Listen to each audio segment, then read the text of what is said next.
열왕기상 18장.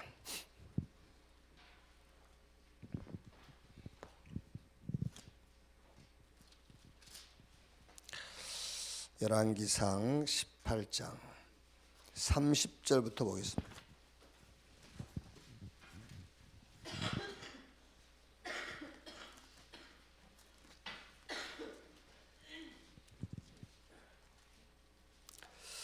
(30절에서) 46절까지 한 절씩 교독하겠습니다. 엘리야가 모든 백성을 향하여 이르되 내게로 가까이 오라. 백성이 다 그에게 가까이 가매 그가 무너진 여호와의 제단을 수축하되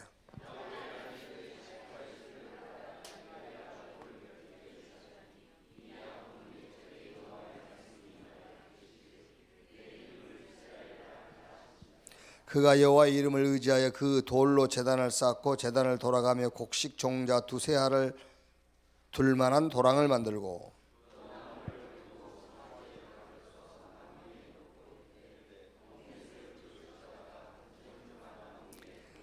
또 이르되 다시 그리하라 하여 다시 그리하니 또 이르되 세 번째 그리하라 하여 세 번째로 그리하니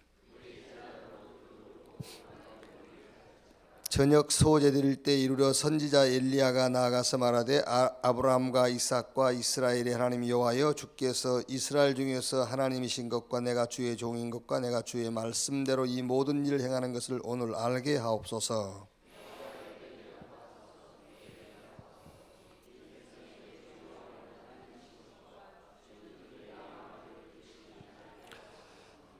이에 여호와의 불이 내려서 번제물과 나무와 돌과 흙을 태우고 또 도랑의 물을 핥은지라.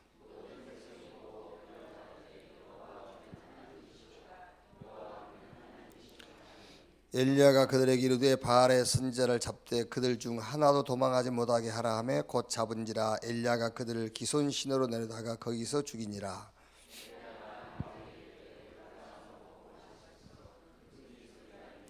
아합이 먹고 마시러 올라가니라. 엘리야가 갈멜산 꼭대기로 올라가서 땅에 꿇어 엎드려 그의 얼굴을 무릎 사이에 넣고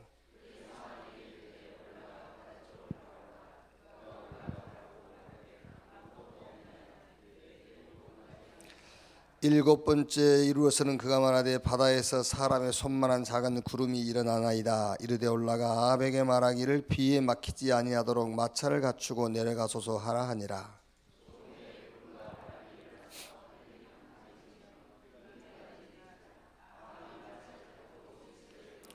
같이 읽읍시다. 여호와의 능력이 엘리야에게 임하매 그가 허리를 동이고 이스라엘로 들어가는 곳까지 아합 앞에서 달려갔더라. 아멘.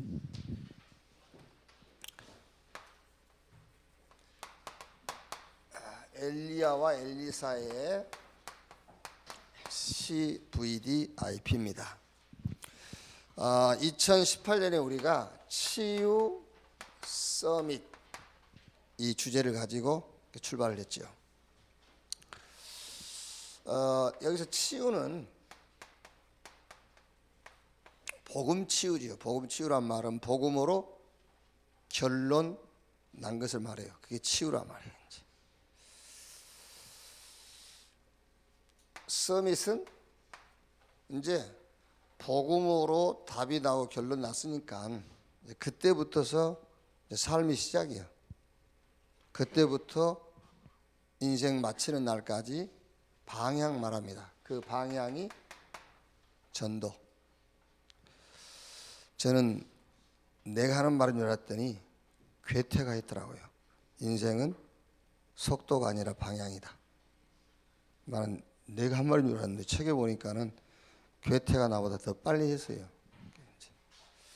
서두를 거 없습니다.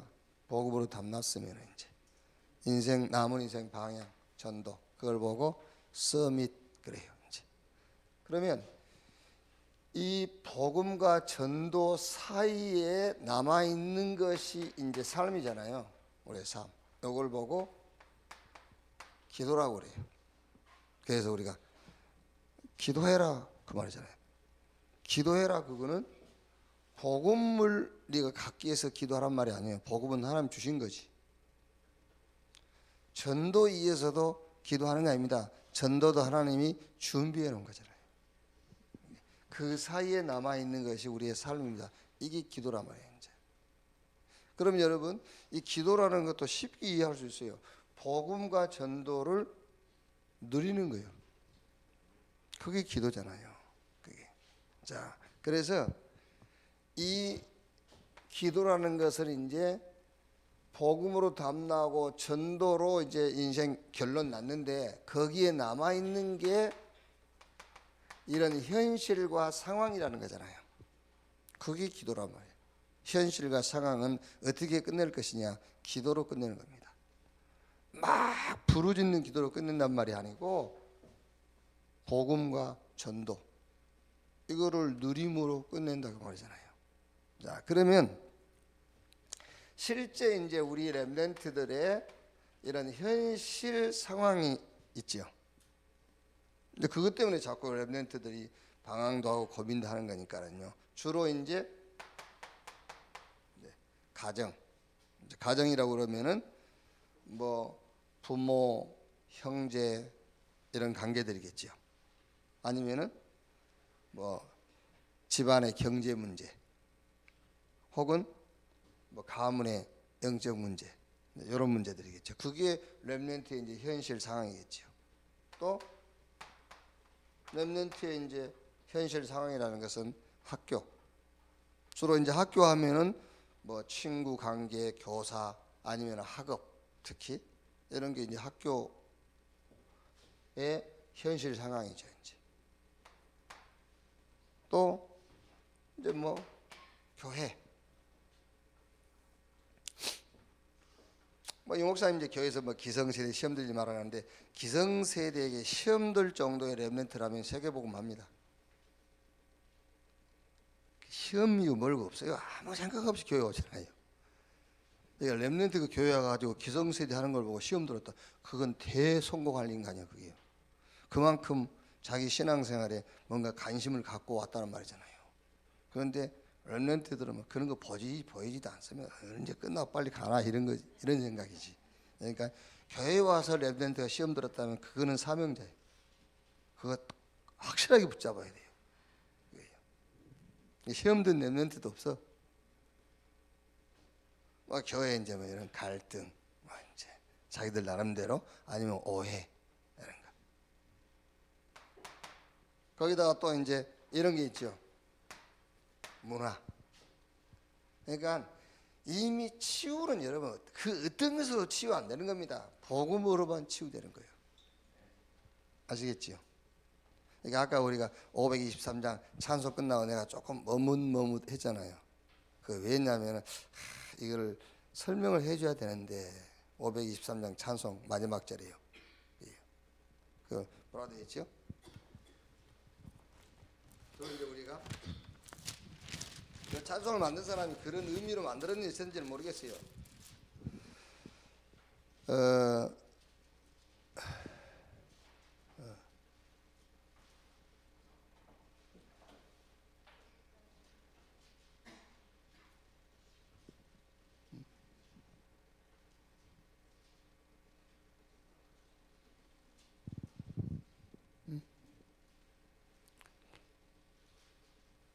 뭐지? 내가 찬송했는데. 응? 523장. 어두운 저 길에서 어디 있어?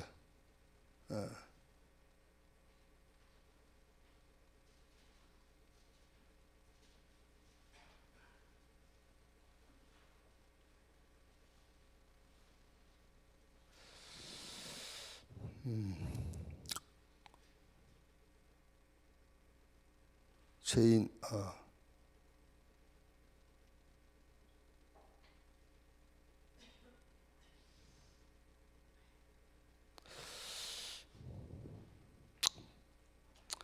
모르겠네. 성내 뭐가 떠오른 게 있었는데 잊어먹었네.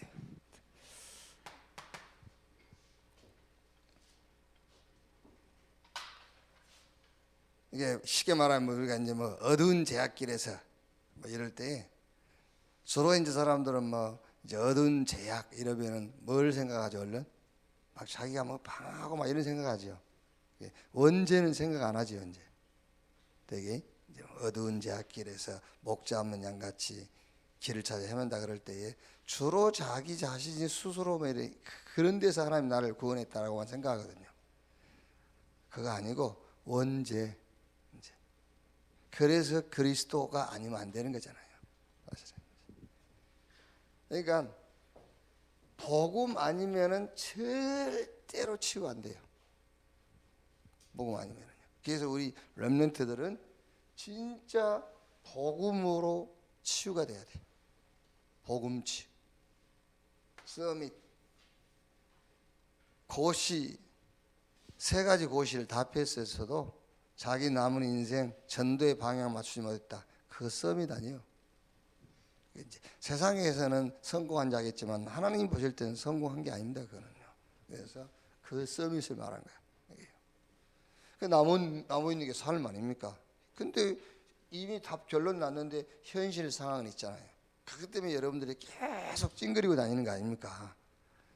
이것 때문에 우리 렘넌트가 주로 이제 이런 거란 말이에요. 가정, 학교, 교회 거기다가 이제 문화가 유혹하지요. 아니면 그 문화에 유혹 당하기도 하고, 아니면 거기에 막 중독된 사람도 있기도 하고요.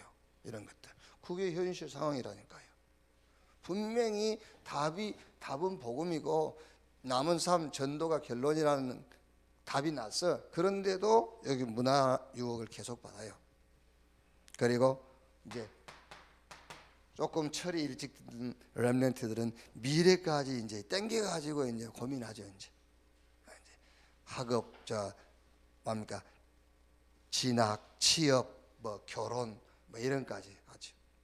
자, 그러면 여기 지금 이제 성경의 5번째 렘넌트 엘리야와 엘리사. 엘리야의 현실과 상황이라는 것은 굉장히 무능한 아합 왕 시대죠. 이스라엘의 왕 중에서 가장 무능한 왕입니다. 아합. 여기다가 제일 독한 여자 이세벨. 이게 이제 왕후란 말이에요. 자, 여기다가 이제 우상천지가 돼 있어요. 바알과 아세라 제사장, 이방신을 섬긴 제사장들 850명이 들어와 있단 말이죠. 그래서 그 재앙으로 인해서 3년 6개월 동안 가뭄이 계속되죠. 그러니까 굉장히 어려운 상황이에요. 이게. 그러면 이거는 이제 엘리사의 현실 상황이요. 엘리야의 현실 상황은 이제 아람이라는 이런 아주 힘 있는 군대가 이스라엘을 호시탐탐 계속 이게 노리고 있는 거죠. 틈만 나면 공격하고요. 요게 이제 엘리야, 엘리사 시대의 현실 상황입니다. 그러면은 이 엘리야와 엘리사는 이런 현실 상황을 어떻게 응답하는, 이 시대에 어떻게 응답받았는가 이제 그거죠. 그거를 이제 CVDIP를 가지고 이제 한번 확인해 보자 그 말이에요. 이제 첫째로 이제 자 열왕기상 16장 19절에서 34절 이제 그 전에도 쭉 보면은 이스라엘이 굉장히 막 그 구테타를 일으켜서 왕위가 바뀌고 세워진 왕들마다 우상 숭배하고 그러지요. 그러면서 이때 이제 아합이 왕이 됐는데 아합의 왕의 아버지 왕이 그 위의 왕이 오므리 엄청 우상 숭배를 한 거예요. 아합도 자기 아버지를 따라서 또 우상 숭배를 하는 겁니다. 그러니까 막 이때 이스라엘 역사를 보면은 막 나라가 나눠지고 막 왕위가 바뀌고 이제 어마어마한 막 영적인 혼란의 시대예요.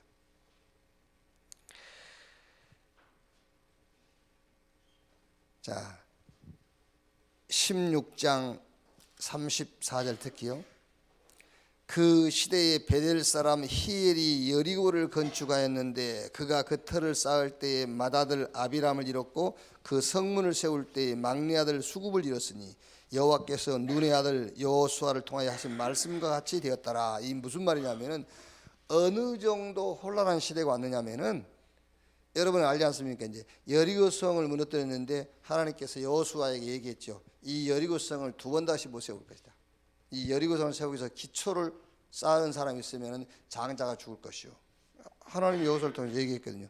그러니까 그 하나님의 말씀조차도 잊어버리고 막 이 여리고성을 쌓기 위해서 기초를 쌓고 이런 시대가 됐단 말이에요. 너무 이제 혼란한 시대가 온 거예요. 그러니까 여기서 엘리야는 뭘 붙잡았단 말이죠. 여기서 엘리야는 고민하고 갈등한 것이 아니라 하나님의 언약을 붙잡았다 그 말이에요. 이런 혼란한 시대예요. 자, 우리 렘넌트가 꼭 기억해야 돼요. 이 사탄은 절대입니다. 절대. 이 사단은 그리스도 예외는 그 어떤 것에도 꼼짝 안 해요. 아무리 훌륭한 왕이 세워지고, 그렇죠?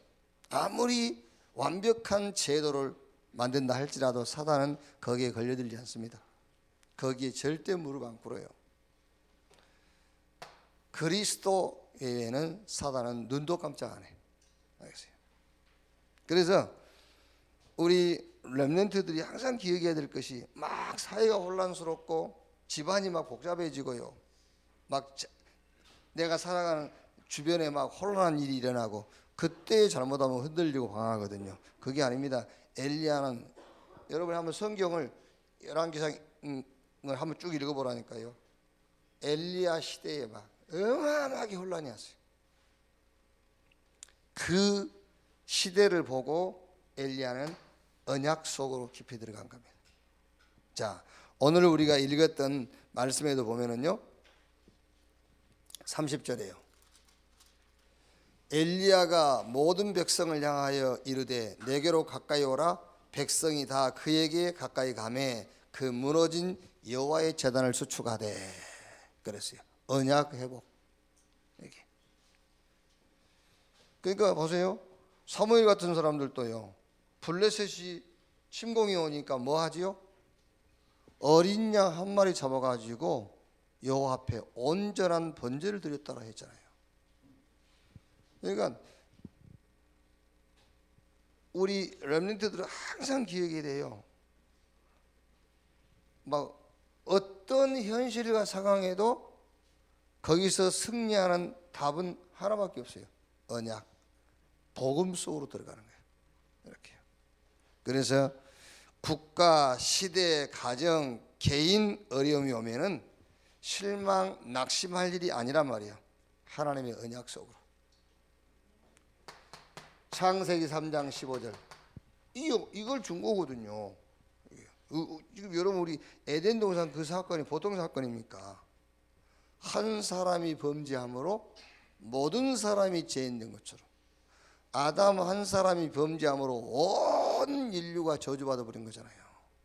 그게 사단이 전 세계를 지배해 버릴 거예요. 이때에 답을 줬다니까요. 여자의 후손이 뱀의 머리를 상하게 할 것이요. 이것 말고는 답이 없잖아요. 그러니까요. 창세기 6장 14절 너를 위하여 방주를 지어라 했잖아요. 방주 안에 들어가라 그랬어요. 네피림 시대가 왔는데 방주 안에 들어가라. 그럼 우리 렘넌트 여러분들은요 빨리 이 말씀을 들으면서 아 그렇구나 복음 아니고는 안 되는구나 이 답을 빨리 내야 된다는 게 이렇게. 자, 두 번째 비전.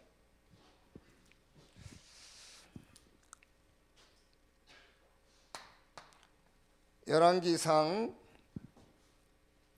19장 15절 18절이에요. 이제 하나님이 이런 시대에 엘리야를 저 갈멜산으로 엘리야를 하나님 부르시죠. 불러가지고 15절 보면 여호와께서 이르시되 너는 내 길을 돌이켜 광야를 통하여 다메섹에 가서 이르거든 하사엘에게 기름을 부어 아람의 왕이 되게 하고 너는 또 님시 아들 예후에게 기름을 부어 이스라엘의 왕이 되게 하고 또 아벨 모올라 사바치 아들 엘리사의 기름을 부어 너를 대신하여 선지자가 되게 하라. 하사엘의 칼을 피하는 자는 예후가 죽일 것이 예후의 칼을 피하는 자는 엘리사가 죽이리라. 그러나 내가 이스라엘 가운데 7천 명을 남기리니 다 바알에게 무릎을 꿇지 아니하고 다 바알에게 입맞추지 아니한 자니라. 그렇죠. 여기서 엘리야의 비전이죠. 하사엘에게 기름을 부어 아람 왕이 되게 하고, 그렇죠. 자, 예후에게 머리에 기름 부어서 이스라엘 왕이 되게 하고, 아벨 모올라의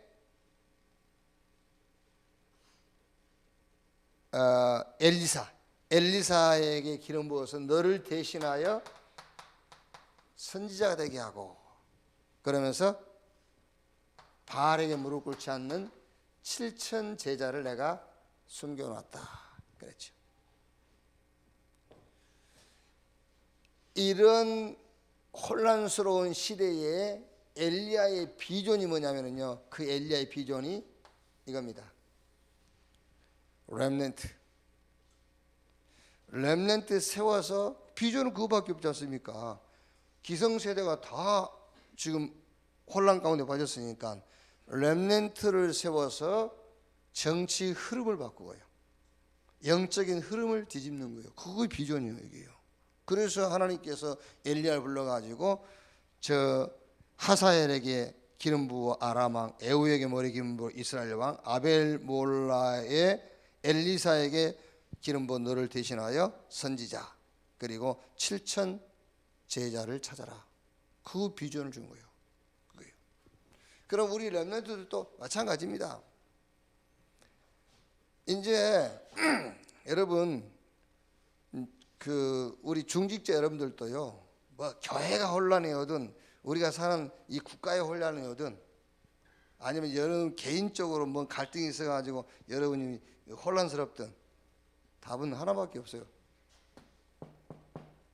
복음 붙잡고 복음 속으로 들어가라는 시간표가 쌓이는 거예요. 네. 그러면 그 다음에 이제 비전이 뭐죠? 그 비전은 나는 안 되겠구나. 이렇게 개인적으로 양심적으로 그래, 내가 그렇다면 나는 안 되겠구나. 렘넌트. 그렇죠. 지금 기성 정치인들은 안 되겠구나. 지금 목사님들 갖고는 안 되겠구나. 그래서 렘넌트. 그게 비전 아닙니까 이제 이게요. 자, 비전인데 무슨 말이죠? 흐름을 바꾸란 말이에요. 흐름.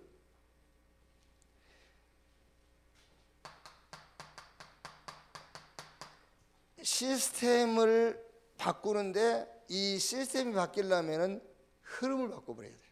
뭘 가지고? 하나님은 엘리야에게 렘넌트를 가지고 흐름을 바꿔라. 그러면 시스템 바뀌게 되죠. 이렇게. 그게 비전이다 그 말이에요. 이렇게.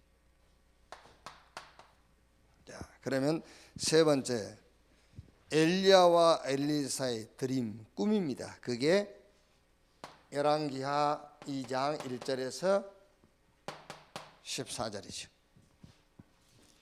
우리 뭐 늘 잘 알고 있는 말씀 아닙니까? 이제 엘리야를 하나님 부르시니까는요, 엘리사가 엘리야를 따라가는 겁니다. 길갈, 베델, 여리고, 요단 끝까지 따라가죠. 끝까지 따라가면서 마지막 엘리야가 엘리사에게 얘기하죠. 하나님이 나를 부르기 전에 네가 나에게 뭘 원하느냐. 그러니까 당신에게 있는 영감이 갑절이나 내게 있기를 원합니다. 네가 어려운 것을 구한도다. 자, 여기 무슨 말이죠? 정말로 영적 비밀, 진짜 영적인 축복, 영적 싸움을 아는 자 그 말이에요. 그게 우리의 엘리야와 엘리사의 꿈입니다. 꿈, 드림. 열왕기하 2장 9절의 엘리야의 고백 아닙니까? 당신에게 있는 영감이 갑절이나 내게 더하기를 원합니다. 그러니까 우리 렘넌트의 꿈은 다른 거예요. 그렇죠? 우리 렘넌트들은 저 불신자들의 꿈과는 달라요. 그래서 예수님께서도 사도행전 1장 8절에 제자들에게 마지막 메시지가 뭘 준 거죠? 꿈을 심어준 거예요. 오직 성령이 너희에게 마시면 너희가 권능을 받고 예루살렘, 유대, 사마리아 땅 끝까지 이르러 내 증인이 되리라 그랬어요. 꿈, 비전입니다. 꿈입니다. 드림에게요. 이게 이제 말하자면은 엘리야의 꿈이기도 하고 엘리사의 꿈이기도 하고요.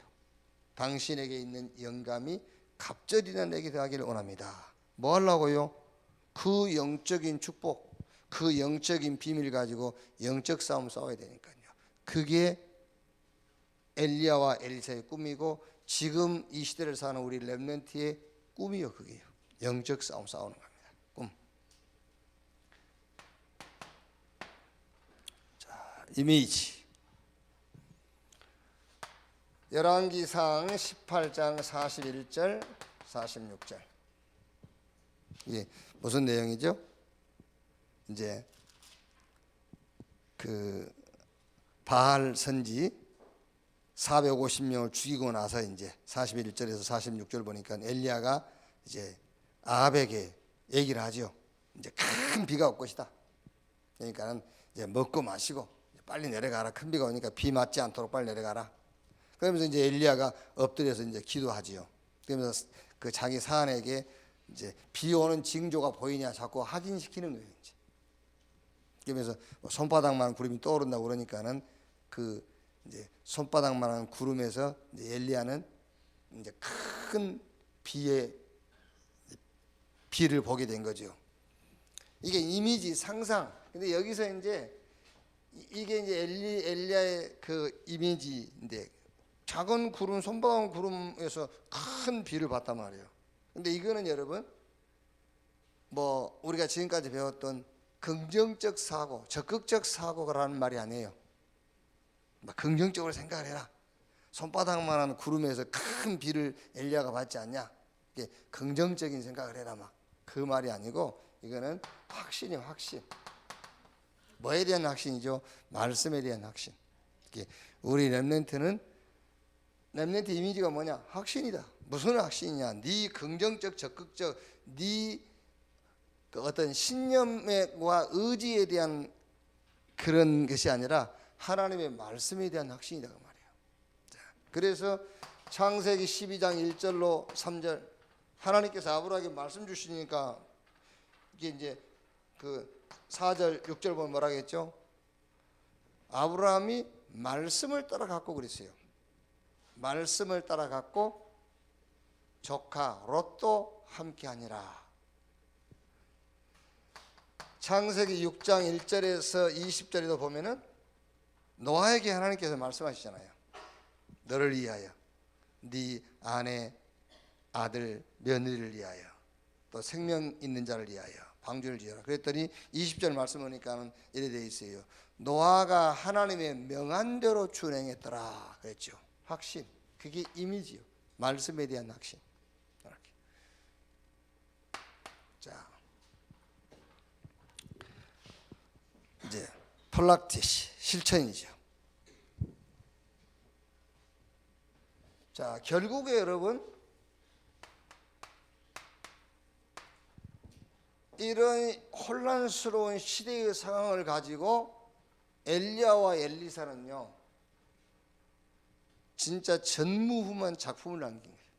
자, 얼른 얘기하면은 엘리사는 갈멜산 영적 전투에서 1대 455의 싸움에서 승리했잖아요. 바알 선지 450명과 엘리야와의 영적 전투 1대 455, 450. 뭐 1대 7로 싸워서 이겼다 그런 얘기는 들어봤어도 1대 455, 450 이게 우리 렘넌트가 앞으로 받을 응답이요. 1대 455, 450 당할 자가 없다 그 말이잖아요. 자, 그리고 엘리사 같은 경우는 싸우지 않고 이겼어요. 왕하 6장 8절에서 23절 아람 군대를 싸움도 안 하고 이겨버렸잖아요. 그게 작품이지. 막 싸울 수 있겠다. 그건 작품 아니야. 잘 싸웠으니까 이겼지. 그런데 엘리사는 싸우지도 않고 아람 군대를 무릎 꿇쳤다. 그러니까 이런 상황에서 이런 작품이 나온 겁니다. 이런 상황에서 언약 속으로 들어갔어요. 거기서 하나님의 비전을 찾은 겁니다. 아, 안 돼. 렘넌트라야만 돼. 이렇게 새 왕을 세우고 새 선지자 7천 제자를 쓴 렘넌트 비전. 꿈이 뭐냐? 하나님이 주시는 힘을 가지고 뭐 한다고요? 그 시대에 하나님이 원하시는 이 역사를 이루는 거예요. 그게 드림, 꿈이에요. 긍정적, 적극적 사고입니다. 말씀에 대한 확신. 그랬더니 결국 이런 작품을 남기게 됐단 말이에요. 자, 결론.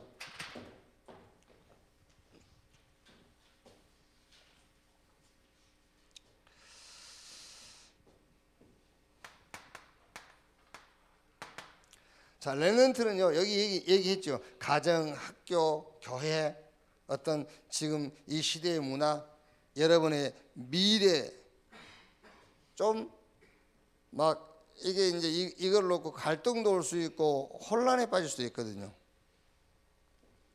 여기서 이거 회복해라. 복음 회복. 어떻게 회복하면 되느냐? 이러면 돼요. 오직 복음을 회복했단 말이 무슨 말입니까? 복음 오직 됐단 말이잖아요. 그러니까 하나님은 우리에게 다른 거 준 게 아닙니다. 복음 줬어요. 그래서 복음 회복이 뭐냐면은 오직이 됐단 말이에요. 복음이 오직이 됐다. 그래서 사단은 자꾸 복음 아닌 다른 것으로 지금까지 계속 역사를 길들여 왔어요. 그래서 복음 회복이란 말은 복음 오직이 됐다는 말이잖아요. 자, 이런 이제 막 갈등 혼란 속에서 우리 렘넌트는 하나님이 원하시는 유일성을 찾는 거예요. 하나님이 원하시는 유일성. 그러니까 엘리야와 엘리사는요, 이런 시대에 복음을 탁 회복하고 무너진 제단을 수축하고 그다음에 뭐 했죠? 하나님이 원하시는 유일성, 그걸 찾는 겁니다. 왕을 바꾸고요, 자기 후계자를 세우고 바알에게 무릎 꿇지 않는 7천 제자 세우고, 그게 그 시대에 엘리야와 엘리사가 찾는 유일성이잖아요. 유일성을 찾는 겁니다. 그랬더니 하나님은 이걸 가지고 이 역사를 이룬 겁니다. 재창조의 역사. 그리고 어떤 상황에서도 말씀을 확실하게 붙잡아라. 확실하게 말씀 붙잡고 말씀 들으라. 다른 거 없어요. 말씀, 하나의 말씀. 그럼 반드시 작품이 나와요. 그래서 7명의 렘넌트들은 다 자기가 갈등하던 그 상황과 그 자리에서 작품을 만들어냈어요. 그래서 우리 렘넌트가 막 갈등하고 혼란에 빠졌다. 그러면은 답을 딱 가지고 있어야 돼요. 아, 하나님은 이걸 가지고 시대의 작품을 남기시려고 하시는구나. 그게 작품이 되는 거예요. 그게요. 뭐 되게 이제 뭐 이런 돌이라든가 아니면은 그 나무 그 있잖아요. 그 무슨 분재 이런 거. 그런 거 보면은 그게 억지로 만든 분재도 있지만은, 아니면 산에 가 보면은 자연적으로 만들어진 분재감 나무들이 있어요. 그 분재감 나무들이 이게 작품 아닙니까? 우리가 볼 때는요. 그 나무가 볼 때는 고통이지. 막 고통스럽게 막 이 돌에 부딪혀 가지고 막 몸이 비틀어지고 막 이래고 올라온 거거든요. 이 땅이 흙이 좋은 흙이면은 나무가 곱게 커요, 그냥. 그러니까 이제 산 사러 다니는 사람들이 나무를 본대요. 나무가 곱게 컸으면 그건 땅에 돌이 없는 거고, 나무가 막 꼬여가지고 올라와서 분명히 땅에 돌이 있는 거고. 그래서 그 산을 개발하려고 그러면 그 나무를 보고 흙이 덮여서 안 보이니까 그걸 가지고 확인한 안 합니까?